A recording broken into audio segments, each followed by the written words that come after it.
L'entité à partir de laquelle je vous parle aujourd'hui, c'est un centre qui réunit essentiellement des patients, mais aussi des cliniciens. Près d'un tiers des membres du centre d'excellence sont des cliniciens, ça peut être des médecins, mais ça peut être d'autres professionnels de la santé, des chercheurs et des gestionnaires du réseau de la santé qui se libèrent 1 ou 2 jours semaine pour venir travailler avec nous sur l'adaptation, par exemple, des outils à la réalité de terrain et les contraintes institutionnelles qu'il y a dans le réseau de la santé, dans les hôpitaux et les différentes institutions. Donc c'est ce centre-là qui est, que je ne vais pas rentrer en détail, mais dont il y a les détails en contenu complémentaire. On s'intéresse beaucoup à la stratégie de déploiement de la culture de partenariat avec les patients, le recrutement, comment on recrute des patients selon les différents contextes, donc des patients pour intervenir dans un contexte d'éducation médicale ou de la recherche en santé, etc., la formation et l'évaluation. Ça, c'est la description de l'équipe, juste pour que vous voyez en gros à quoi ça ressemble, et aussi les différents œillettes, les différentes lunettes avec lesquelles on regarde ce projet. Mais ça, ce n'est pas le plus important. Quand je dis patient, j'inclus Sud Proche. Chez nous, c'est des gens qui ont développé une expérience significative de la vie avec la maladie, mais accompagner son conjoint ou sa conjointe qui a vécu pendant 20 ans avec Alzheimer et l'accompagner à travers le réseau, et aussi une occasion de développer des savoirs expérientiels sur ce que c'est que la vie avec la maladie. Donc pour nous, dans plusieurs cas de maladie chronique, le proche est autant considéré à l'intérieur de ces approches-là. Donc je dis patient pour gagner du temps, mais c'est le patient et ses proches. Pareil pour soins, c'est soins et services sociaux. Au Québec, on distingue les deux, mais quand je dis soins, j'inclus les deux. Et pour ceux qui ont des questions à la fin, voici mon adresse que vous retrouverez dans le PowerPoint. En gros, la question qu'on entend le plus souvent, c'est super, le partenariat avec patient, c'est trendy, c'est le truc du moment, c'est super, c'est bien, vous avez surfé sur la vague.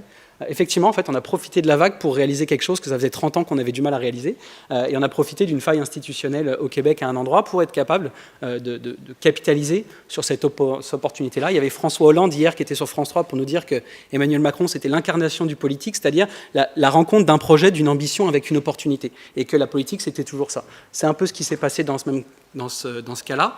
On n'est pas plus visionnaire que beaucoup des acteurs qui ont travaillé sur le partenariat avec les patients pendant des années, mais on a adhéré à cette vision, on l'a réalisée dans un contexte où on a une opportunité pour le faire. On pense que c'est surtout pertinent, surtout dans un contexte de chronicisation des maladies. On s'entend que dans les soins aigus, ce n'est pas là où le partenariat avec le patient se développe le plus et actuellement est le plus pertinent, mais dans un contexte où au Québec, plus d'un Québécois sur 2 a au moins une maladie chronique, je dis bien au moins, c'est pas en a une, mais a au moins une maladie chronique, donc il y a 4 millions de Québécois au quotidien qui vivent avec la vie avec la maladie, et ça n'inclut pas les proches. Et un système de santé, que ce soit le réseau de la santé ou la formation, qui est essentiellement orienté sur les soins aigus. Un niveau d'augmentation de la littératie des patients, donc on a des patients de plus en plus informés, mais aussi de plus en plus éduqués. Et il y a des médecins qui aiment beaucoup dire chez nous, c'est les patients arrivent de plus en plus avec des diagnostics qu'avec des symptômes, puis voilà le temps que ça me prend de déconstruire ça. Et justement, on a choisi de le voir dans une autre perspective. Au lieu de me pogner et voir ça comme un obstacle en me disant « mince, j'ai pas beaucoup de temps, il va falloir que je prenne 10 minutes là-dessus », c'est de se dire « est-ce que ce n'est pas déjà l'indicateur que ce patient-là, il est engagé dans ses soins ?» Il a déjà pris du temps, il a pris son temps, il a été voir des ressources, consulter, peut-être pas toujours les bonnes, peut-être pas toujours les meilleures, mais en tout cas, il s'est déjà impliqué à l'intérieur de ses soins. Est-ce que je ne peux pas plutôt capitaliser sur cette illustration de sa volonté de s'engager dans ses soins pour justement, moi, en tant que professionnel, rentrer en partenariat et capitaliser pour réorienter cette énergie-là de manière peut-être plus constructive. Les niveaux d'observance qui sont aussi de plus en plus faibles, justement, ce qu'on constate, c'est que le fait que les cliniciens en général passent de moins en moins de temps avec les patients, de temps en temps, enfin nous c'est une tendance relativement documentée, etc., surtout dans les maladies cardiovasculaires, le fait qu'on ait de moins en moins de temps avec le patient fait en sorte que le patient se soit moins impliqué avec vous, en tant que clinicien, ou avec nous, je vais dire plus généralement, dans la relation de soins, et de ce fait-là, son niveau d'observance au traitement va être plus faible. Donc on voit plus de patients dans la journée, on en voit 42 au lieu d'en voir 25 parce qu'on prend moins de temps, mais 80% d'entre eux, ils vont revenir dans 6 mois parce qu'ils ne seront pas impliqués dans leur traitement, ils l'auront soit pas pris, ils vont prendre l'ordonnance et l'acheter à la poubelle en arrivant à la maison, ou pas le prendre de manière adaptée au bon moment de la journée, avec la bonne alimentation et la bonne gestion de stress qui va avec, etc. Donc ce qu'on peut voir, c'est qu'on a une tendance à une espèce d'augmentation de l'efficacité perçue du système de la santé ou des pratiques cliniques qui ont souvent comme conséquence le fait qu'il y a une inobservance grandissante du point de vue des patients et au final, globalement, à moyen terme, on n'est pas du tout plus efficace. On a l'impression, on a un sentiment de performance et d'efficacité parce qu'on agit, mais dans la réalité, quand on suit les patients à plus long terme, on se rend compte qu'ils viennent réengorger la première ligne et qu'en fait, on perd notre temps et c'est un serpent qui se mord la queue. Il y a d'autres facteurs qui justifient le partenariat avec les patients, mais je n'ai pas le temps de rentrer là-dedans. Ça aussi, c'est de la partie plus théorique. Dernier point théorique avant de rentrer dans le vif du sujet, la perspective qu'on a, c'est une perspective très nord-américaine et un peu libérale qui est de considérer qu'il n'y a pas un État paternaliste pour protéger et puis assurer la vérité universelle à tout le monde, c'est que c'est une concurrence de lutte des forces. Donc dans cette perspective-là, culturelle, si on ne considère pas qu'on peut s'entendre d'un point de vue communicationnel en se disant on va atteindre l'horizontalité absolue, il y a une espèce d'échange consensuel qui va arriver, on considère que c'est toujours un rapport de force de ce point de vue culturel-là. Ce qui fait qu'il y a toujours une verticalité qui va s'exercer quelque part. Ce qu'on peut donc faire en termes d'émancipation, c'est juste être capable de l'identifier ensemble et donc de se poser la question de si c'est bien le type de verticalité ou d'autorité qu'on veut qui s'exerce à tel endroit et de telle manière. Donc on n'est pas dans l'espèce de pensée utopiste de notre côté, qui pense qu'on peut sortir de la verticalité et avoir que de l'horizontalité au complet. On s'intéresse plutôt à dire où elle est, cette verticalité. Si elle n'est plus là, c'est qu'elle est cachée d'une manière ou d'une autre. Où elle est et comment on peut discuter entre cliniciens et patients pour être capable de l'identifier plus clairement. On verra la suite. Aujourd'hui, vous avez vu, le terme, c'était plus orienté sur le partenariat avec les patients dans les soins, mais on est dans une conférence, il y a un colloque de pédagogie dans la santé, donc ce qui m'intéresse, c'est de vous présenter comment nous, à la faculté de médecine, on a déployé une culture et des activités pédagogiques qui forment des médecins et des professionnels de la santé qui vont être des partenaires de soins dans les milieux de soins. Nous, on travaille sur l'ensemble du continuum, on forme à la fois la population, les citoyens du Québec, à développer leur capacité à prendre soin d'eux et donc leurs compétences de partenariat pour que le jour où ils sont potentiellement patients, où ils le sont déjà, ils auront déjà les compétences pour rentrer avec les futurs professionnels formés. Donc on est directement au niveau de l'éducation populaire. Mais on travaille aussi avec le réseau pour s'assurer que nos gestionnaires et nos cliniciens, ils ne sont pas dans des injonctions contradictoires où on leur dit que le partenariat c'est positif, mais toutes les incitations organisationnelles dans lesquelles ils sont poignés au quotidien, en fait, ne sont pas du tout orientées vers la facilitation de ce partenariat-là. Donc on essaye de travailler d'une manière un peu écosystémique, où on ne se concentre pas uniquement sur la formation des médecins, mais déjà de l'ensemble des professionnels, formation initiale et continue, et en même temps on s'assure que l'environnement institutionnel dans lequel ils vont évoluer, lui aussi leur permet de mettre leur force dans cette direction-là. Dans le sens où ce n'est pas une perspective morale, parce que si on dit aux gens au quotidien que ce n'est pas la bonne façon de faire, mais que tous les incitatifs organisationnels ils sont imbriqués d'une manière à les faire agir autrement, en fait, on fait juste augmenter la pression que nos cliniciens y vivent au quotidien, parce qu'on leur dit d'agir d'une manière qui est éthiquement favorable, mais tout est fabriqué, organisé d'une manière à ne pas les amener vers ces comportements-là. Donc la seule chose qu'on fait, c'est augmenter l'épuisement professionnel, le cynisme, etc. Donc c'est une perspective plus organisationnelle, disons, que morale. Je suis parvenu là-dessus, pardon. Comme on l'a dit, il y a surtout une inadéquation entre les compétences qu'on développe avec les programmes de médecine, en tout cas au Canada, et l'évolution des besoins populationnels en matière de santé. On forme essentiellement nos étudiants à être capables d'intervenir dans un contexte de soins aigus qui vient avec des considérations du patient, davantage comme un corps insoigné. On l'a dit souvent, il y a un diabète qui vient me voir plutôt qu'une personne avec un diabète, etc. Et le simple fait de voir que dans la maladie chronique, souvent, on change de paradigme à partir duquel on doit penser le patient et la relation avec le patient, il faut que la formation suive nécessairement. On ne peut pas rajouter sur un curriculum qui formait essentiellement à du curatif une espèce de perspective morale qui dit oui, mais il faut quand même considérer le patient au centre de nos soins, et puis sinon vous êtes moralement ou éthiquement discutable. Il faut repenser directement le curriculum et se dire que donner un cours de cardiologie des fois ou des cours de sciences pures ou entre guillemets le corps, les compétences de médecin, en se disant que s'il reste du temps à la fin, potentiellement on rajoutera quelques petits cours de sciences humaines et sociales ou d'éthique pour peaufiner la chose, c'est de voir le système à l'envers et de se dire ça sert à quoi de développer autant de compétences si à la fin de toute façon on n'est pas capable de les appliquer de manière correcte pour le patient se sentir impliqué dans ses soins. Parce qu'au final, on aura fait absolument quelque chose de pas efficace. Donc c'est de le repenser directement de manière plus spiralée, plutôt que d'essayer de trouver de l'espace à droite à gauche, 2 heures par-ci, 2 heures par-là, saupoudré par rapport à un programme qui n'est pas orienté dans cette direction-là. C'est pour ça que la réforme du programme de médecine, quand je m'en suis occupé, on a directement appliqué une trentaine de patients sur l'étape de réflexion pour être capable justement de diversifier les perspectives qui étaient présentes. Il y avait essentiellement quand même des médecins, environ un tiers d'autres qui étaient professionnels de la santé, infirmières, travailleurs sociaux, etc., et des patients. Je reprends juste l'image qui avait été présentée en conférence inaugurale. On parlait des silos, justement. Et l'idée de départ, c'était un petit peu ça, c'était de se dire, les sphères se sont quasiment autonomisées. C'est-à-dire chacun s'est développé dans un silo, c'était intéressant sur cette image. Les sphères se sont autonomisées parce qu'en fait, elles ont développé leur propre logique et elles se justifient elles-mêmes. Mais ce qui est le plus marquant sur cette image que je vois moins d'habitude, c'est que là, c'est carrément des silos hors sol. Donc justement, c'est comme des tomates hydroponiques. Ça peut donner une belle tomate bien rouge, bien ferme, etc., mais c'est hors sol. C'est-à-dire c'est pas du tout ancré dans un contexte. Ce qui fait que la notion organique d'ajustement à un environnement qui évoluerait, on n'est plus capable de la faire. Donc ce qu'on a pensé, nous comme hypothèse scientifique de départ, c'est de dire, et si on prenait le patient comme cette seul ancrage commun qui est capable d'être un vecteur de collaboration interprofessionnelle entre ces cliniciens-là. C'est peut-être le seul ancrage commun, il y en a d'autres certainement, mais c'est un de ceux qu'on pensait potentiellement être le plus grand vecteur de collaboration interprofessionnelle et de partenariat avec le patient. Ça part, je sais qu'en France, des fois, on entend le terme de patient expert. Au Canada, on ne l'a jamais utilisé réellement, mais pour faire résonance ou écho à la manière dont vous le dites ici, on pourrait voir que d'un côté, les professionnels et les intervenants de la santé, c'est les experts de la maladie, et de l'autre côté, les patients, c'est les experts de la vie avec la maladie. C'est-à-dire qu'on ne peut pas se substituer à ce qui est appris par la connaissance et l'incarnation même de cette pathologie et de la vie avec la maladie, et ce que ça remet en perspective dans notre façon de notre rapport au monde, dans notre rapport à la vie, à la souffrance, etc. Ce qui fait que la base du partenariat avec le patient, c'est déjà de reconnaître la complémentarité des expertises. Si on ne reconnaît pas la valeur, si on considère que les savoirs expérientiels de la vie avec la maladie d'un proche ou d'un patient n'ont pas de valeur significative ou carrément fondamentale à l'intérieur d'une prise de décision médicale ou d'un suivi médical, on ne peut pas avancer en termes de partenariat. Là, il peut y avoir un dialogue déjà en termes de recherche. Il y a des gens qui essayent de dire oui, ça a l'air intuitif, ça a l'air logique, à quel point on peut le démontrer, comment on va chercher un savoir expérientiel, comment on est capable de l'identifier, comment on est capable de le mobiliser en contexte. Donc déjà, c'est de dire, si on reconnaît la complémentarité des expertises et que donc le travail de l'un est impossible sans le travail de l'autre, on a déjà fait un pas et on est capable d'avancer à l'intérieur du partenariat. Je vous fais rapidement... il y a quelqu'un qui peut, juste pour le temps, tu pourrais me dire... Yeah.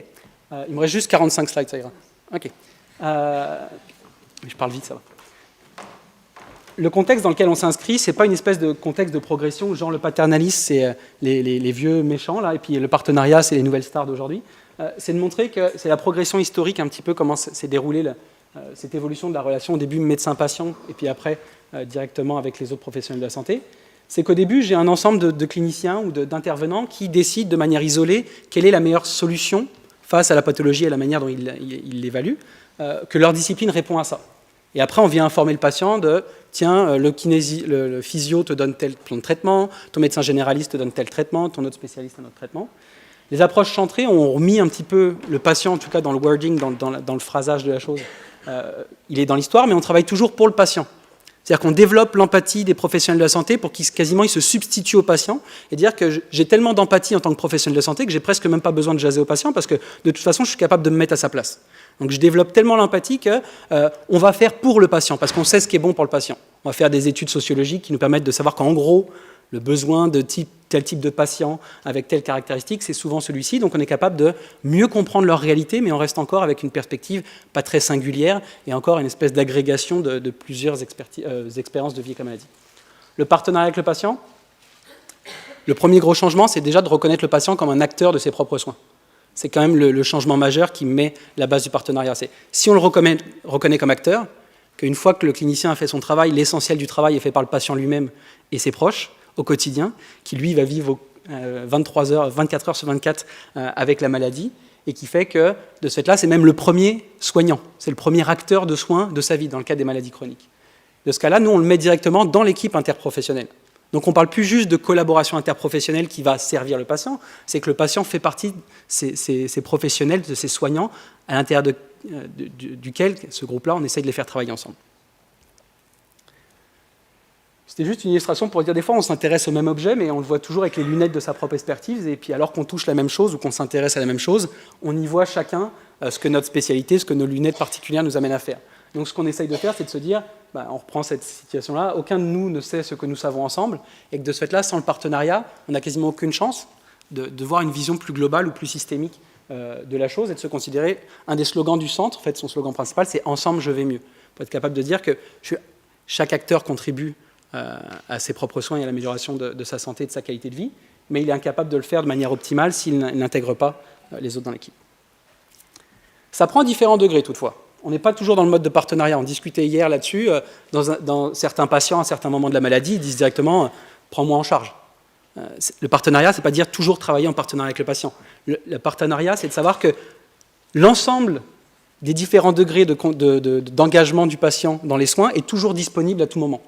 Si le patient est en disposition de vouloir travailler de cette manière-là et qu'il a la capacité pour, il faut lui offrir cette opportunité-là. Ça ne veut pas donc dire qu'on est toujours en relation de partenariat. On peut être dans un mode d'information, plus de consultation, de participation, mais vous voyez que la dimension conflictuelle, l'espèce de petite étoile rouge, est toujours présente. Une relation harmonieuse ne veut pas dire une relation qui est constructive ou co-constructive.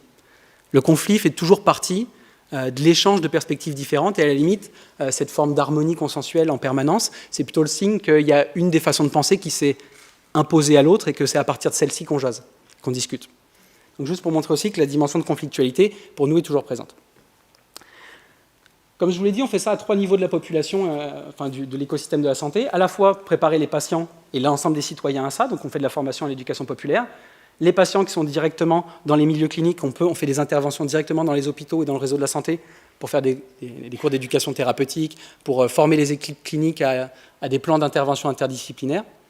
Juste là, depuis 5 ans, on a formé plus d'une 40aine d'équipes à réaliser des plans d'intervention interdisciplinaire où l'ensemble des professionnels associés à un cas d'un patient sont réunis avec le patient et son proche pour adapter ce projet à ses projets de vie, à ses conditions de vie, et être capable de trouver un optimal où au moins l'engagement du patient dans ses soins sera maximal.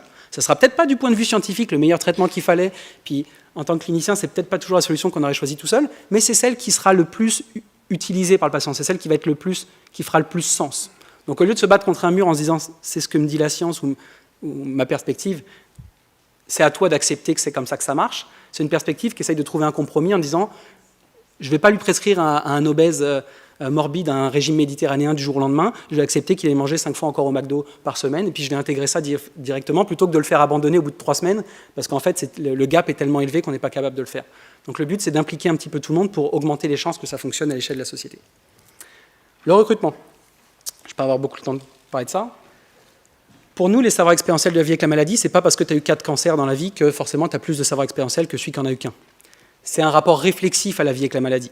Si à la fin de cette conférence, on sort tous et puis que moi, je sais pas, je vais chercher mes enfants à la garderie, que je me dépêche de faire le souper, que j'ai 3 machines à faire le soir, que j'ai un truc à préparer pour le lendemain, et qu'il y en a un qui prend 3 heures pour se mettre à une terrasse de café en face et qui se dit « Tiens, qu'est-ce que j'ai appris pendant cette conférence? Qu'est-ce que ça m'a remis en question ?» Puis qui prend un espace pour être capable de revenir sur cette expérience, il va développer davantage de savoir expérientiel d'un certain type, mais il va en développer une plus grande richesse par rapport à l'expérience. Donc il y a des patients qui sont mis dans des conditions, ou qui ont eu des conditions, qui leur ont permis de développer davantage de savoir expérientiel par rapport à une même expérience de vie avec la maladie. Donc nous, on vient évaluer ça directement auprès des patients et des proches pour être capable de recruter ceux qui vont participer à nos démarches. Je vais faire 2 slides pour... Il reste combien de temps? 6 minutes. Okay. Une des premières distinctions les plus importantes qu'on a eues au Canada, mais qui est une particularité peut-être canadienne, je connais moins le contexte français pour ça, c'est qu'il y avait déjà beaucoup d'associations de patients à l'intérieur des hôpitaux, et on nous disait, mais en fait, vous refaites la même chose.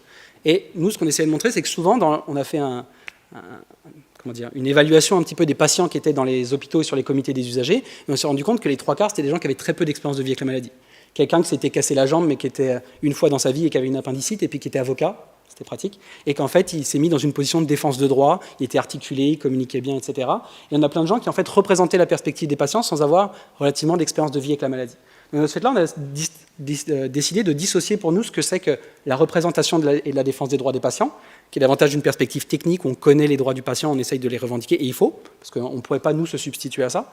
Mais de l'autre côté, une façon qui est plus intérieure, entre guillemets, avec des gens qui ont cette expérience de vie avec la maladie, qui ont peut-être moins les compétences institutionnelles et organisationnelles pour les exprimer, mais qu'on va accompagner via la formation pour les aider à articuler ces savoirs expérientiels dans le contexte directement de l'institution, pour que ça ait sens auprès des gens avec qui ils vont travailler. Donc, je ne rentre pas dans le détail de ça, mais vous l'aurez là. On a d'ailleurs, ça c'est disponible sur Internet, on a un guide de recrutement des patients qui fait une 30aine de pages et qui met de manière détaillée toutes les vignettes de simulation, parce que vous allez voir dans le recrutement, mais on fait des étapes où on reçoit les patients, on fait des simulations d'enseignement, par exemple, les 10 patients qu'on va recruter ce mois-là pour faire un atelier d'éthique clinique, ben on va les mettre en situation de, voici 3 étudiants qui viennent vous partager une situation extrêmement difficile qu'ils ont vécue en milieu médical, vous êtes censé les aider à réfléchir sur cette situation, comment vous ne tombez pas dans le paternalisme, dans le jugement moral de ces étudiants qui ont fait des comportements que, si ça vous était arrivé en tant que patient, ou qui font écho à une expérience que vous avez eue, vous provoquent de la colère, bah, comment ce patient va gérer ce rapport entre son expérience de vie avec la maladie et ce qui est partagé par l'étudiant, et comment il va rentrer en interaction constructive et pédagogique avec ça. Donc vous aurez dedans l'ensemble des détails, des vignettes, etc. Je vais finir par... Bon, ça c'est les différents profils de patients qu'on forme, je ne rentrerai pas dans le détail, mais on forme à l'école l'ensemble de ces profils-là. Et je vais finir surtout sur nos activités. Ça, j'ai pas le temps. Non plus. Impact. C'est pas important, c'est ceux-là qui sont importants. Ne vous inquiétez pas, il y en a 50 autres. C'est ce qu'on fait à la fac de médecine, je vais finir là-dessus. Ce qu'on a impliqué, ce qu'on a implanté depuis 4 ans, premièrement, c'est les cours à la collaboration interprofessionnelle. Donc on a les étudiants de 12 disciplines de sciences de la santé qui sont réunis le même jour. Ça fait juste 3500 étudiants. Ça fait 3500 étudiants qu'on amène à travers une même activité dans laquelle ils sont donc regroupés par groupe de 12. Donc il y a un représentant de chaque science de la santé, travail social, psychologie, pharmacie, dentaire, médecine, etc. Et le groupe est animé sur un cas interdisciplinaire par un patient et un professionnel de la santé. Ça, ils ont ça une journée par année, leurs 3 premières années de leur cursus. Donc ça, c'est ce qu'on donne à 3000 étudiants par année pendant 3 ans. Et il y a environ, donc vous voyez le nombre de patients formateurs qui sont impliqués, donc il faut recruter et former ce nombre de patients chaque année pour être capable de réaliser ces activités-là. Il y en a qui ont parlé d'approche par problème au début du séminaire. C'est une tentative qu'on fait, c'est un projet pilote, c'est les étudiants leur donnent un cas clinique en première année et ils doivent se répartir à 5, essayer de trouver un moyen de répondre à ça. Et souvent, la seule chose qu'ils font, c'est se plonger dans leur livre. Et souvent, ils n'allaient pas chercher la perspective expérientielle qu'il y avait avec ça, ils donnaient des réponses qui tenaient rarement compte des contraintes de vie que ça peut avoir directement là-dedans, ou ce que ça peut avoir comme faible adhésion auprès du patient. Donc on a impliqué dans chacun de ces activités-là des patients qui ont la pathologie associée au cas qui sont en train de traiter. Donc là, c'est des cas avec des cas de diabète, c'est des diabétiques qui sont présents et qui travaillent avec eux. Ensuite, l'éthique clinique, c'est là où on a le plus de volume, disons. C'est qu'on utilise en première année un cours magistral de base, entre guillemets, sur le pluralisme des valeurs, et être capable de montrer comment, dans une population avec différentes pratiques religieuses, différentes conceptions de la vie bonne, de ce qui est juste, ce qui n'est pas juste, etc., comment on peut commencer à les sensibiliser à ça. Mais les années après, ce qui est plus intéressant, c'est qu'à partir de la 3e et la 4e année, ils sont entièrement en milieu clinique. Chez nous, à partir de la 3e année, c'est essentiellement des stages. Et de ce fait-là, ils sont en milieu clinique, mais là, ils ne sont absolument pas outillés à faire face aux situations humaines complexes dans lesquelles ils sont. Donc, ce qui fait que c'est positif pour nous, que, comme je disais, on capitalise un peu sur la souffrance des étudiants. C'est-à-dire que là, ils sont dans un moment où ils sont un peu instables. La science qui mettait en haut, médicale, qui mettait en haut comme une espèce de transcendant qui répond toujours à leurs questions, bah là, ça ne répond plus vraiment à leurs questions. Ils sont un peu en panique. Ils n'osent pas le dire à leurs collègues étudiants parce qu'ils sont en compétition avec eux.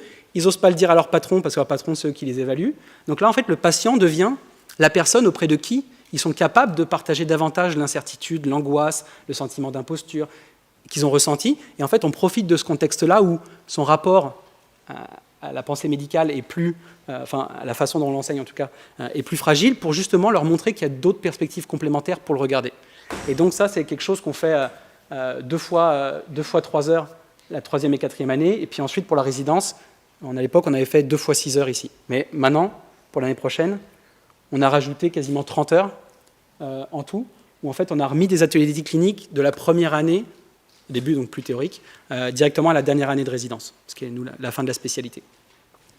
Donc en gros, ça c'est le programme de ce qu'on fait à l'Université de Montréal, et c'est sur la base de ce qu'on apprend dans ce contexte pédagogique, donc comment marche le partenariat avec les patients, avec ces étudiants, qu'on a développé une espèce d'approche méthodologique qu'on a pu développer dans la recherche à la santé et dans le réseau de soins.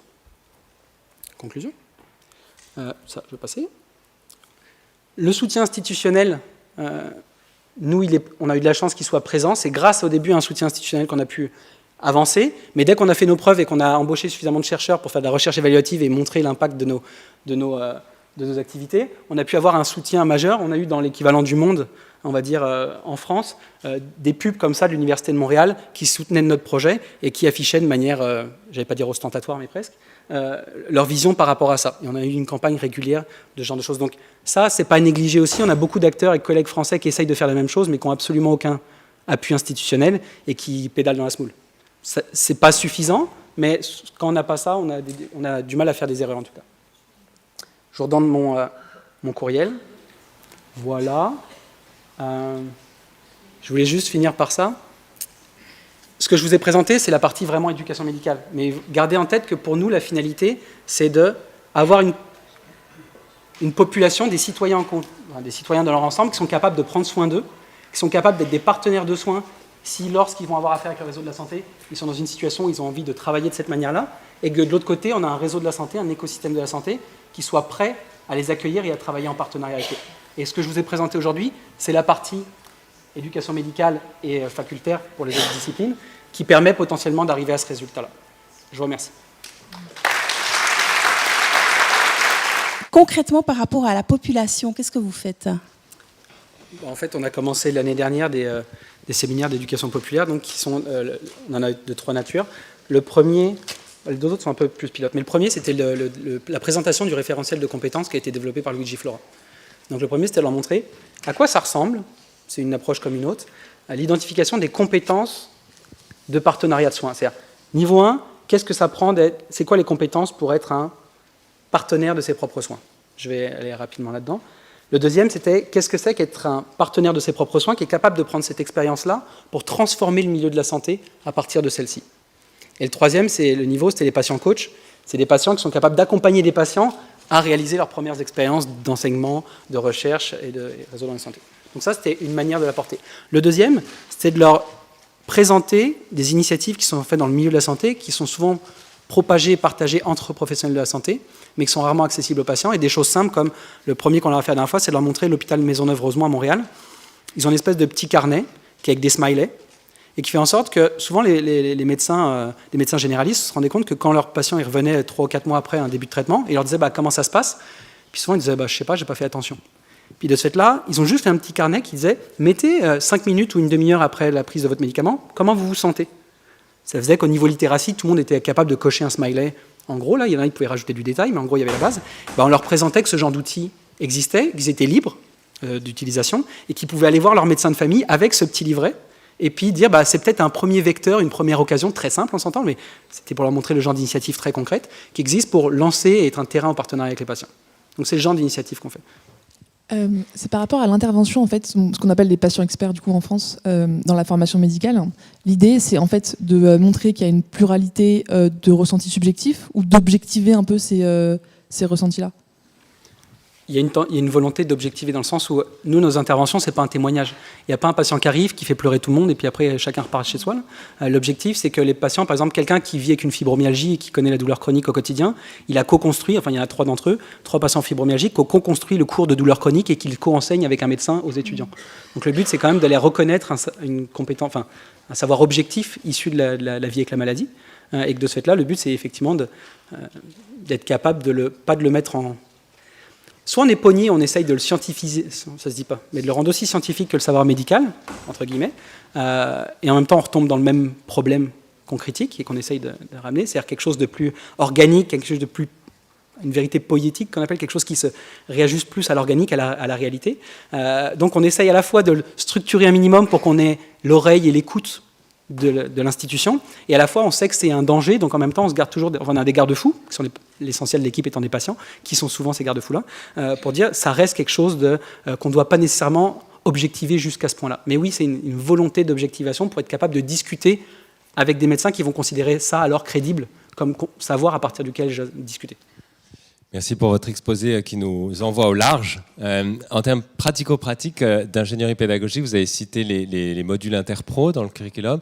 Est-ce que vous utilisez aussi le shadowing pour envoyer des étudiants? Est-ce que vous pourriez nous en dire un mot? Et puis en termes d'évaluation au sens assessment, est-ce qu'il y a un outil, le portfolio? Comment vous faites pour rendre compte de l'utilité, efficacité de votre intervention? Merci. En fait, déjà, ils sont... c'est pas encore très significatif, mais dans l'évaluation à la fin du programme MD, à la fin du premier cycle, il y a déjà une partie de ces compétences qui sont évaluées. Et aujourd'hui, dans le professionnalisme, dans l'éthique médicale, en fait, à plusieurs endroits, le truc, c'est que c'est pas suffisamment encore considéré comme quelque chose d'un core competence, comme une compétence significative de base, pour être évalué à part, mais on arrive à la retrouver à plusieurs endroits de l'examen final du premier cycle, du doctorat de médecine de premier cycle. Donc ça, c'est une des façons dont on l'évalue. Ensuite, nous, pour l'instant, il y a une partie très clientéliste qui est imposée par la fac, qui est de dire est-ce que les étudiants ils acceptent ça? Est-ce que ça les déstabilise pas trop? Ce qui est difficile pour nous, parce que tout changement institutionnel forcément déstabilise le monde, parce qu'on essaye de changer cette perspective du monde.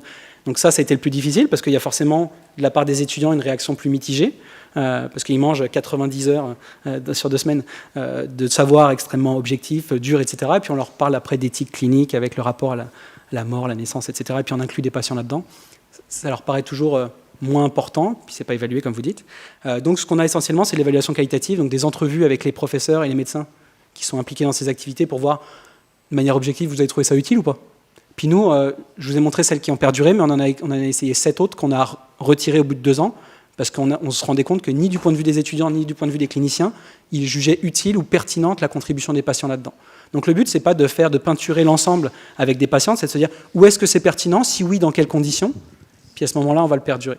Donc juste pour dire qu'en termes d'évaluation, c'est plus qualitatif, parce qu'en termes de quantitatif, il faudra avoir des référents institutionnalisés qu'on pourrait de ce fait-là mesurer, mais ils n'existent pas.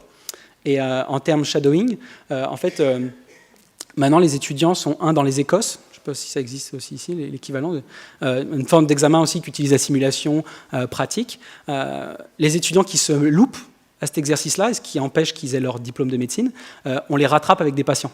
C'est-à-dire que les patients vont venir donner un peu plus de nuances aux raisons pour lesquelles ils ont potentiellement raté l'examen. Donc ils vont accompagner l'étudiant à travers des simulations d'Écosse pour leur dire tiens, voici comment tu pourrais ajuster ta manière de poser des questions pendant le diagnostic, pendant que tu fais l'anamnèse, pendant que tu t'en jases, etc. Donc ça, c'est du shadowing d'étudiants directement, mais aussi on fait l'inverse, c'est qu'on a mis un programme en place cette année où il y a des étudiants qui suivent des patients qui vivent avec la maladie chronique et qui les accompagnent à travers des journées dans le réseau de la santé. Donc pour l'instant, c'est sur une base volontaire, parce qu'on n'a pas pu l'imposer, mais il y a eu 70 étudiants qui se sont proposés de suivre, on en a 300, il y a 70 étudiants qui se sont montrés volontaires pour suivre ces patients dans une journée habituelle, voir comment ils sont baladés de service à un service, comment on leur parle pendant les différentes interactions avec les cliniciens, etc. Donc c'est ce que c'est. On va faire une dernière question avec une réponse. Je vais essayer. Alors, vous êtes parti sur un constat finalement de mauvaise observance dans les maladies chroniques. Est-ce que votre intervention améliore l'observance à l'état, je veux dire, à l'échelle populationnelle, pas juste les patients qui sont enseignants et enseignés? C'est pas mesuré. On travaille avec l'INSPQ, l'Institut national de santé publique, pour avoir ces données-là, parce qu'avant, on n'était juste pas assez crédible pour jaser avec cette institution-là, donc ça fait 2 ans qu'on a commencé des discussions avec eux. C'est l'objectif. Pour l'instant, on a juste des retours qualitatifs, donc des entrevues. Donc c'est les cliniciens qui nous disent qu'eux, ils voient un degré d'engagement des patients plus important. C'est déstabilisant pour eux aussi, parce que ça vient remettre en question leur pratique, leur interprétation. Donc c'est des médecins ou des cliniciens suffisamment confiants dans leur pratique, mais pas dans une confiance dogmatique ou une appui, mais suffisamment confiance que leur élan est positif et qu'ils sont prêts à entendre cette critique-là et à repenser leur pratique en fonction de ça. La raison pour laquelle aussi ça ne devient pas notre seul bâton, enfin notre seul objectif, c'est que notre but aussi, c'est pas de s'assurer que les patients vont prendre toutes les pilules qu'on leur donne. Dans le sens où le but, c'est pas que des pharmaceutiques nous financent pour qu'on augmente l'observance des patients et qu'on s'assure qu'ils consomment bien tous leurs médicaments. C'est le biais dans lequel on ne veut pas tomber non plus. L'observance, ce n'est pas une finalité, c'est un indicateur intéressant pour voir une partie de l'implication dans les soins, mais il ne faut pas que ce soit le seul objectif qu'on regarde. Merci.